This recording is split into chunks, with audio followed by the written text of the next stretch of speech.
भागी भवन बेटी अधिकार गयहु महेश जहाँ जटवासा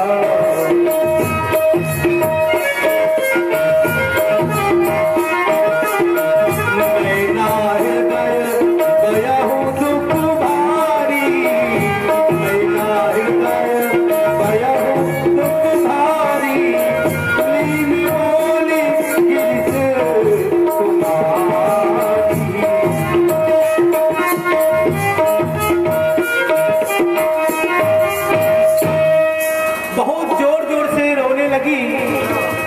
माता मैना और अपनी पुत्री को अपने हृदय में धारण कर लिया। आज बहुत दुखी हो गई। हे नारद, तूने क्या किया? मेरी पुत्री का विवाह इस अमंगल भेदधारी से करवा दिया, संबंध करवा दिया। ये तो बहुत विकराल है।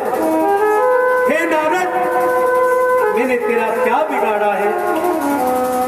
मेरी पुत्री ने तेरा क्या बिगाड़ा?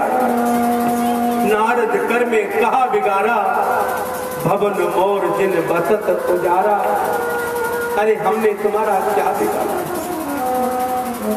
सोचो उनके मोह ना माया, उदासीन धन धाम न जाया।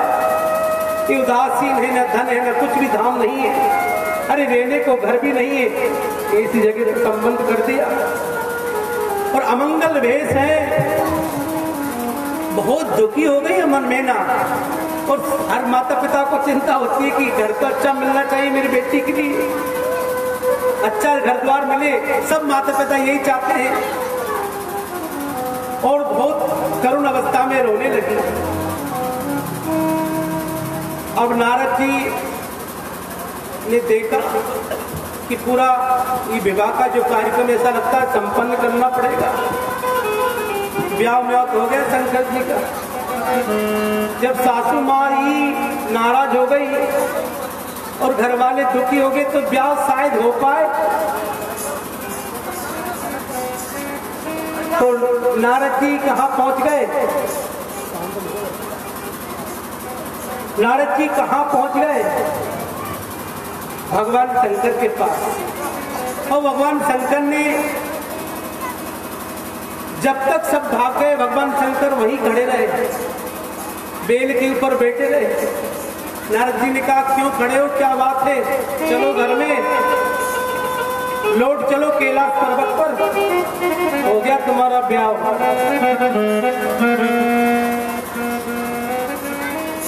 अच्छी से ब्याह करवा लिया ना तुमने। हमने कहा था कपड़े पहन लो, नहीं माने, सांप बिच्छू बांध कर ले आए। भगवान शंकर ने कहा,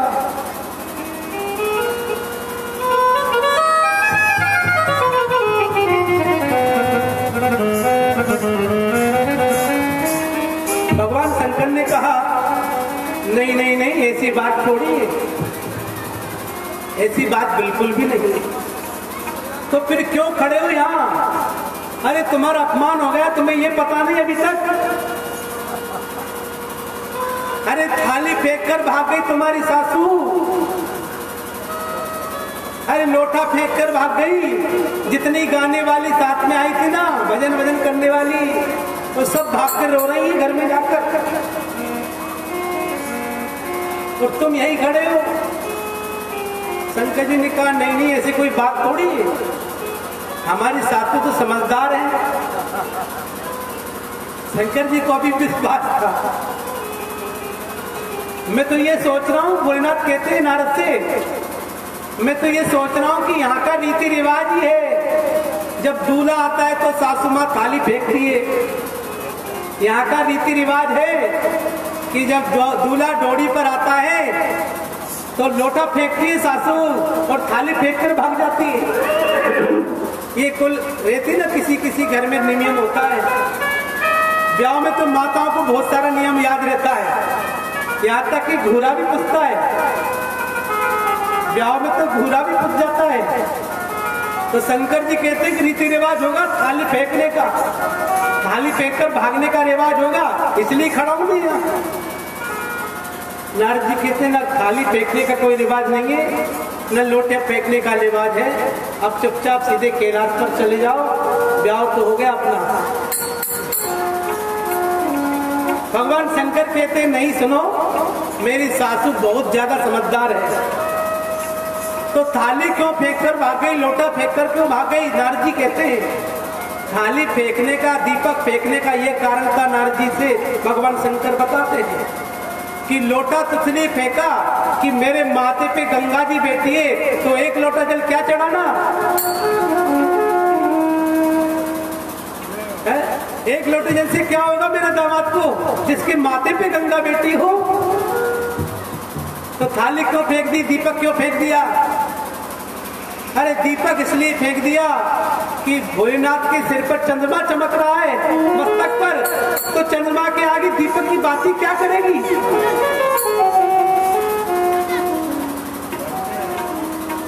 मेरी सासू बड़ी समझदार थी, पर मुझे दुख इस बात का थोड़ा ये हो रहा है कि वो भाग गई, और भागने में इसलिए दुख हो रहा है कि उसने मुझे नहीं देखा, मेरे गले में पड़े सांप को देख लिया, मेरे गले में पड़े काल को देख लिया। अगर सासू थोड़ा अर्थ लगा लेती कि जिसके गले में काल भी खेलता हो वो महाकाल कैसा हो, जिसके गले में काल खेलता रहता है वो काल से भी बड़ा महाकाल है। बोल महाकाल भगवान की। तो भगवान महाकाल के स्वरूप को नहीं देख पाते, तो कर लेंगे दो दो हाथ, तो कर लेंगे दो दो हाथ उस काल के आगे, और काल क्या करेगा महाकाल के।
कर लेंगे दो हाथ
बंद प्रभु को बताओ। अरे कर लेंगे तो दुहार, कर लेंगे तो दुहार, कर लेंगे तो दुहार काल के आगे। पर काल क्या करेगा महाकाल के आगे, काल क्या करेगा, काल क्या करेगा महाकाल क्या करेगा। महाकाल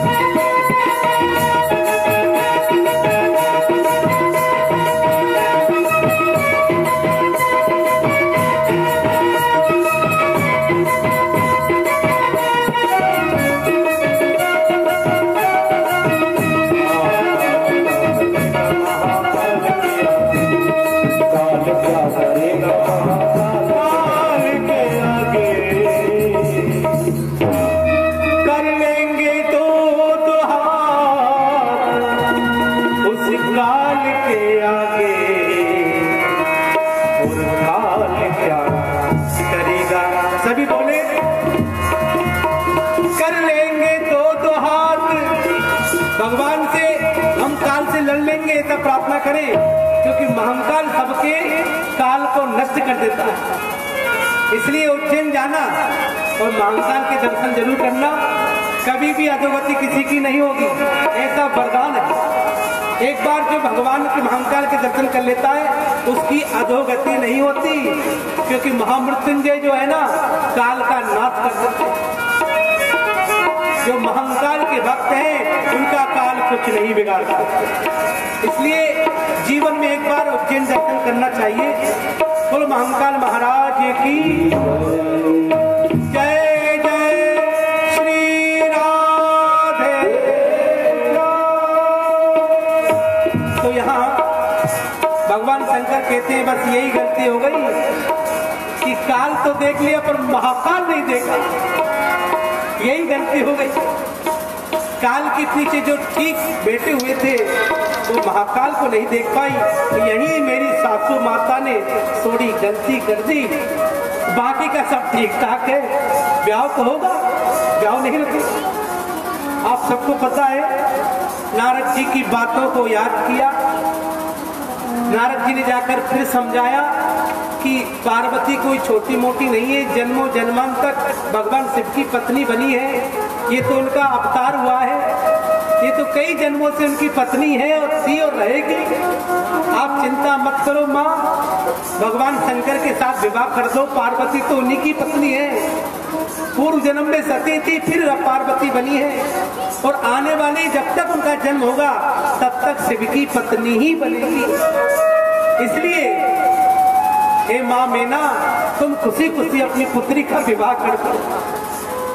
ये जगत जननी है, आप जिनको पुत्री समझ रहे हैं ये तो जगत की माता है, ये तो उमा अंबिका है, साक्षात दुर्गा है। खड्गम चक्र गदे सुचाप परिगान शूलम सुंडिम तिरा संगम संदतिम कर त्रिनयनाम सर्वांग भूषावृता नीलास्मत्तुतिमात् पादस्का सेवे महाकालिका यामस्तोपितौ हरौ कमलजो। भगवान भगवती स्वरूप है, जगदम्बा स्वरूप है। हंतुम मधुम केटवम, ये तो अनेकों जीवों का उद्धार करेगी। इस प्रकार जगदम्बा को समझाया, फिर वर को बुलाया और शंकर जी से संकल्प करवाया कि अपने 3 गोत्र का नाम लेना है, अपने पूर्वजों का नाम लेना है। तुम्हारे पिताजी कौन है? अब यहाँ फंस गए। भगवान शंकर से कहा तुम्हारे पिताजी का नाम बताओ। अब शंकर जी के मनी मन में सोचे मैं जन्मा हूँ, कभी जन्मता ही नहीं हूँ। तो भगवान विष्णु तरफ मुख किया, शंकर जी ने बताओ क्या करें, अब फिल्म फंस रही है। तो भगवान विष्णु कहते एक काम करो, ये बुढ़े बेटे ना बगल में, यही तुम्हारे पिताजी अभी वर्तमान में, तुम्हें कहा पूछने वाले। हाँ, ये ब्रह्मा हमारे पिता है। तो इनके पिताजी कौन है? तुम्हें तुम्हारे 3 पीढ़ियों के नाम बताना है। तो भगवान शंकर ने कहा अब क्या करें? तो कहा ये मैं 4 बुझाता हूं, मुझे बता दो इनके पिताजी ये हैं। अब एक और बच्चे, एक और बताइए। अब भगवान विष्णु ने कहा अपन भी हो गए, ब्रह्मा जी हो गए, भागो यहां से। और वहां कोई नहीं था। तीसरे किसको बताएं? तो उन्होंने कहा मैं तीनों का पिता मैं ही हूं, मैं। अब किसको बताऊं? तीनों का पिता ही मैं हूं, कर दो ब्याह तुमको। बोलो शंकर भगवान की। तो ब्राह्मणों ने सब जानते थे भगवान से लीला हो रही थी, तो लीला है भगवान की, और लीला में कोई शंका हमें करना ही नहीं है। और ऐसा विनोद हुआ सज्जनों,